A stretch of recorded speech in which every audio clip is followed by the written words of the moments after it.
नमस्कार। आज मैं विक्रम सिंह आपको बताऊंगा कि CAPF आयुष्मान भारत कार्ड का प्रयोग हम कैसे कर सकते हैं, देश के अंदर कितने मेडिकल हैं और हम आयुष्मान आधार कार्ड कैसे डाउनलोड कर सकते हैं और ऑनलाइन मेडिकल रिवर्समेंट कैसे अप्लाई कर सकते हैं, कौन सी साइट का यूज होगा। तो यह जानने के लिए आप इस वीडियो को शुरू से लेकर एंड तक ज़रूर देखें, इससे आपको बहुत सारी जानकारी प्राप्त होगी। CAPF आयुष्मान योजना की शुरुआत माननीय श्री अमित शाह जी गृह मंत्री भारत सरकार द्वारा 23 जनवरी 2021 को असम राज्य के अंदर पहली बार की गई थी। अब इस योजना का लाभ पूरे भारत में CAPF के कर्मचारी उठा रहे हैं और इस योजना को पूर्ण तौर पर 19 नवंबर 2021 को लागू कर दिया गया है। 19 नवंबर 2021 के बाद कोई भी CAPF का कर्मचारी ऑफलाइन मेडिकल रिवर्समेंट अप्लाई नहीं कर सकता है, उसको सिर्फ ऑनलाइन रिवर्समेंट ही अप्लाई करना होगा। इस योजना के तहत CAPF का जवान हर साल 5 लाख रुपए तक का कैशलेस इलाज करवा सकता है। जो CAPF कार्ड आपको भारत सरकार के द्वारा प्राप्त होगा, उस CAPF कार्ड को आपको एक्टिवेट करना होगा। किसी भी नज़दीकी जो मेडिकल CAPF योजना के तहत आता है उसमें जाकर उसे एक्टिवेट करवाना होगा, क्योंकि ये इनएक्टिव नहीं होता है। इसको एक्टिव करवाना पड़ेगा आपको जाके। वहाँ जाके आपको आपकी एक फोर्स ID देनी होगी और कार्ड की एक फ़ोटो जेरॉक्स देना होगा। यदि आपका CAPF का कार्ड गुम हो जाता है या चोरी हो जाता है तो आप CAPF कार्ड भी प्राप्त कर सकते हैं। उसके लिए आपको जो भारत सरकार ने CAPF के लिए 24,000 मेडिकल चुने हैं, उनमें से किसी एक मेडिकल में जाना होगा। वहाँ पे जाके अपनी फोर्स ID बतानी होगी और एक फोर्स ID का उन्हें फ़ोटोकॉपी के रूप में प्रूफ देना होगा। फैमिली के जो मेंबर्स हैं उनका एक प्रूफ देना होगा और जो आपके आयुष्मान कार्ड है उसकी एक फ़ोटोकॉपी उनको देनी होगी। तो वो आपको एक प्री एक्टिवेट आयुष्मान कार्ड बना कर देंगे, जो आपको मोबाइल में मिलेगा CAPF कार्ड के रूप में। उसे आप किसी भी CSC सेंटर में जाके प्लास्टिक के कार्ड पे प्रिंट करवा सकते हैं। इस योजना के तहत देश भर के 24,000 मेडिकलों को इस योजना में शामिल किया गया है। CAPF का कोई भी जवान इन 24,000 हॉस्पिटलों के अंदर अगर अपनी फैमिली या अपना ट्रीटमेंट करवाता है तो वो कैशलेस रहेगा। अगर इन हॉस्पिटलों के अलावा अगर किसी दूसरे प्राइवेट मेडिकल में अगर CAPF का कर्मचारी अपना ट्रीटमेंट या अपनी फैमिली का ट्रीटमेंट करवाता है तो उसके लिए उसे पेड करना पड़ेगा। अब मैं बताऊंगा कि हम ऑनलाइन मेडिकल रिवर्समेंट कैसे भर सकते हैं, कैसे हमने वेबसाइट को लॉगिन करना है, कैसे हमने उसके अंदर अपनी डिटेल्स डालनी है, कैसे हमने डॉक्यूमेंट को सबमिट करना है। देखिए, सबसे पहले हम किसी भी सर्च इंजन के अंदर www.tms.pmj.gov.in को टाइप करना होगा। उसके अंदर सर्चिंग का ऑप्शन मिलेगा, सर्च पे क्लिक करना है। उसके बाद हमारे पास PMJ का लॉगिन पोर्टल आएगा। लॉगिन पोर्टल के अंदर वो हमारे से CAPF कार्ड की ID मांगेगा, हमने उसके अंदर ID टाइप करनी है। उसके नीचे एक कैप्चा होगा, हमने वो captcha same as it is उसके अंदर फिल कर देना है। उसके अंदर लॉगिन का ऑप्शन आएगा। लॉगिन के ऑप्शन के बाद जो हमारा रजिस्टर नंबर है उसके ऊपर एक OTP आएगा, वो हमने उसके बाद OTP डालना है। तो इसके वेरीफाई होते ही हम मेडिकल रिवर्समेंट ऑनलाइन पोर्टल के अंदर एंट्री कर जाएंगे।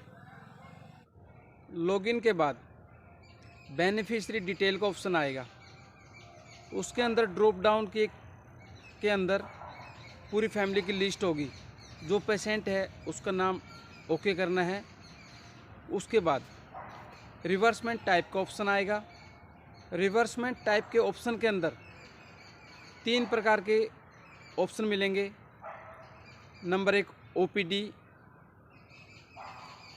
नंबर 2 आईपीडी पेशेंट, आंशिक या not complete, number 3 IPD patient complete. OPD patient, इसके अंदर हमने इलाज के लिए डॉक्टर से सिर्फ सलाह ली है, उसके ऊपर जो भी हमारा पैसा खर्च हुआ है उसके रिवर्समेंट के लिए। आईपीडी नॉट कंप्लीट या आंशिक, इसके अंदर हमने किसी पेशेंट का इलाज करवाया है, उस पर किसी एक भाग का रिवर्समेंट अप्लाई करना है, उसके लिए आईपीडी नॉट कंप्लीट या आंशिक का चयन करेंगे। नंबर 3 आईपीडी पूर्ण या कंप्लीट, इसके अंदर हम किसी भी मरीज का पूरे इलाज का रिवर्समेंट अप्लाई करते हैं। इनके बाद रिवर्समेंट रेंज सिलेक्शन का ऑप्शन आएगा, उसके ऊपर क्लिक करेंगे, रेंज सेलेक्ट करेंगे। जो पेशेंट डिटेल हमने पहले डाली थी उसको ऑप्शन एक बार फिर आएगा, जिसके अंदर पहले से ही नाम होगा, दोबारा डालने की जरूरत नहीं है। अगर वो नाम गलत हो गया है तो हमें अपने डिपार्टमेंट के थ्रू उसको चेंज कर सकते हैं, अदरवाइज हम उसको चेंज नहीं कर सकते। उसके बाद बैंक डिटेल्स आएंगी। बैंक डिटेल्स के अंदर जो कर्मचारी है, जो जवान है सीपीएफ का, उसके बैंक अकाउंट की डिटेल्स डालनी पड़ेंगी। IFSC code, account number, MICR code, जो भी। उसके बाद हॉस्पिटल नेम का ऑप्शन आएगा कि आपने किस हॉस्पिटल के अंदर इलाज करवाया है। उसके अंदर ड्रॉप डाउन मिलेगा, हॉस्पिटल की लिस्ट मिलेगी।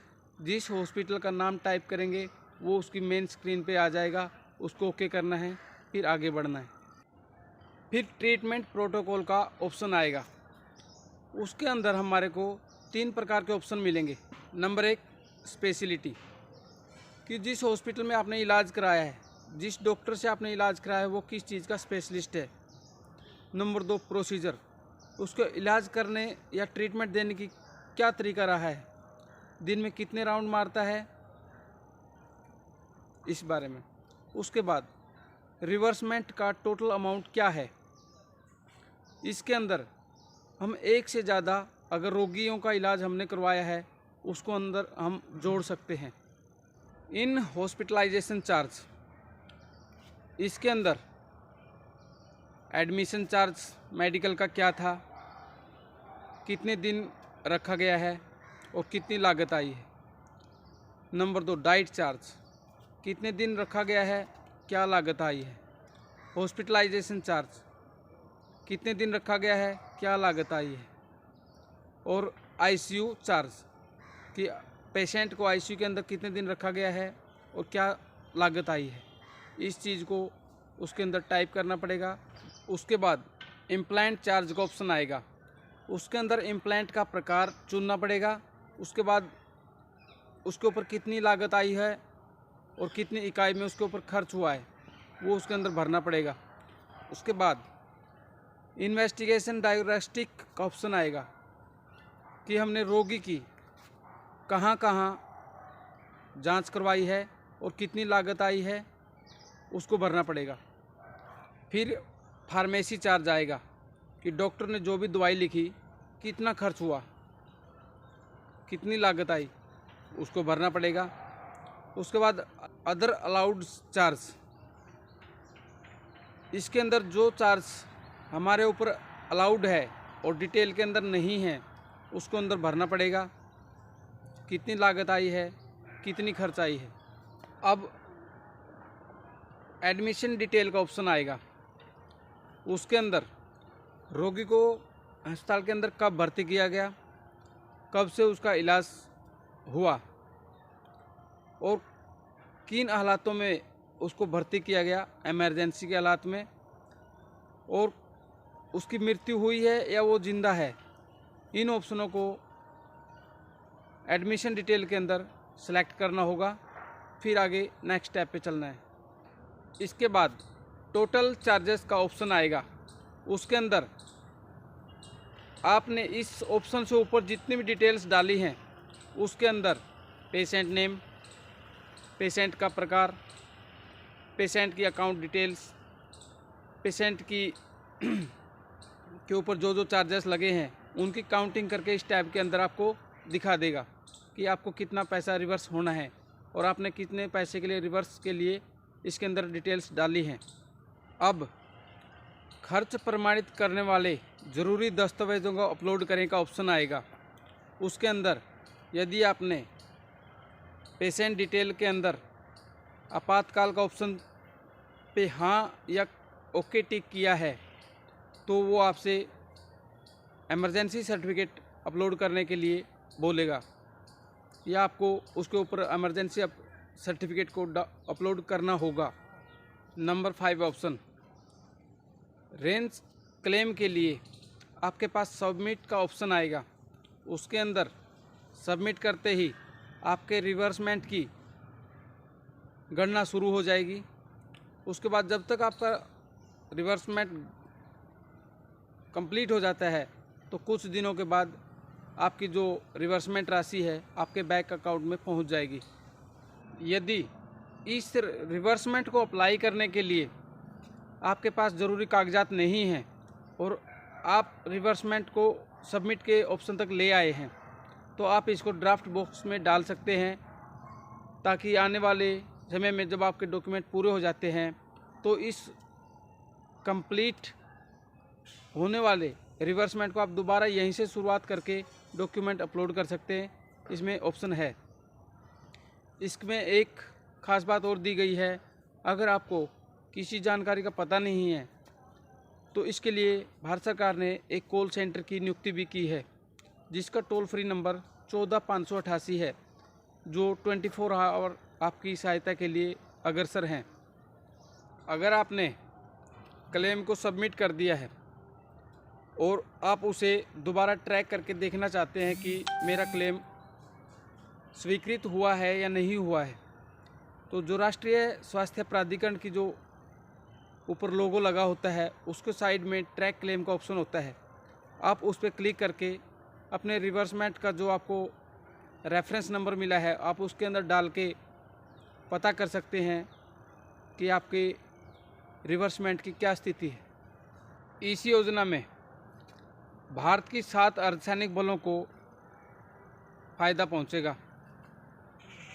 और दुख की बात यह है कि इस योजना में भारत के जो रिटायर हो चुके जवान हैं उनको इससे कोई फ़ायदा नहीं पहुंचेगा, लेकिन मैं आशा करता हूं कि आने वाले समय में वो भी इस योजना से जुड़ सकेंगे।